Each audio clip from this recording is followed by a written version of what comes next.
আসসালামু আলাইকুম ভাই, মালয়েশিয়াতে সব সেক্টরের কলিং ভিসা খোলা হোক, আমার কথায় কে কে রাজি আছেন বলেন। ভাই, আমি মালয়েশিয়া জেল খেটে আইছি, আমি আবার যেতে পারবো এক নম্বরে।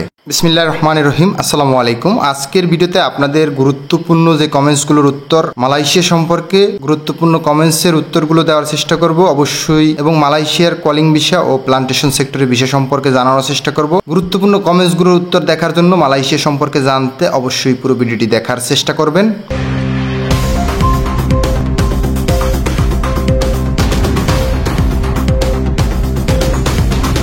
এমডি আলামিন ভাই কমেন্ট করেছেন, এক ভাই, মালয়েশিয়ায় গেলে কোম্পানির ভিসা ভালো হবে নাকি ফ্রি ভিসা ভালো হবে? মালয়েশিয়াতে আপনি যদি প্রথম অবস্থায় যান, আপনি অবশ্যই ভালো কোনো কোম্পানি দেখে যাবেন। ভালো কোম্পানিতে গেলে আপনার জন্য ভালো হবে।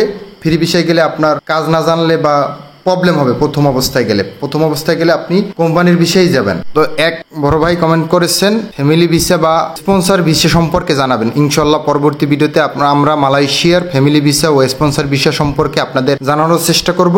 এমডি নয়ন ভাই কমেন্ট করেছেন, ভাই আপনাকে ধন্যবাদ। মালয়েশিয়ায় কোম্পানির কলিং ভিসা খুললে আর কি আপনি একটা ভিডিও দিয়েন, আপনার কাছে এটা আবদার থাকলো ভাই। আপনাদের ভিডিওটা আমাকে খুব ভালো লাগছে। ধন্যবাদ প্রিয় ভাই নয়ন ভাই, আপনাকে অসংখ্য ধন্যবাদ। মালয়েশিয়ার সকল প্রকার ভিসা সম্পর্কে অবশ্যই খোলামাত্র আপনাদের আমি জানানোর চেষ্টা করব ইনশাল্লাহ। ভাই, আমি মালয়েশিয়া জেল খেটে আইছি, আমি আবার যেতে পারবো এক নম্বরে।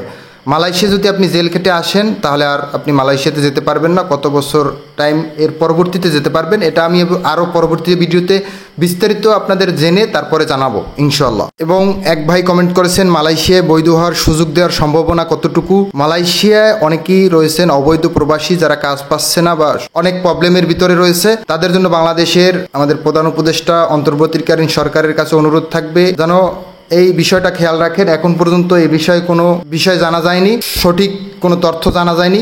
মালয়েশিয়ার কলিং ভিসা পুরোপুরি বন্ধ রয়েছে, শুধু প্লান্টেশন সেক্টরের ভিসা খোলা রয়েছে। মালয়েশিয়ার ভিসা খোলা মাত্র আপনাদের জানানোর চেষ্টা করব। আমাদের চ্যানেলটি সাবস্ক্রাইব করে রাখবেন, একটা লাইক করে আমাদের উৎসাহিত করবেন।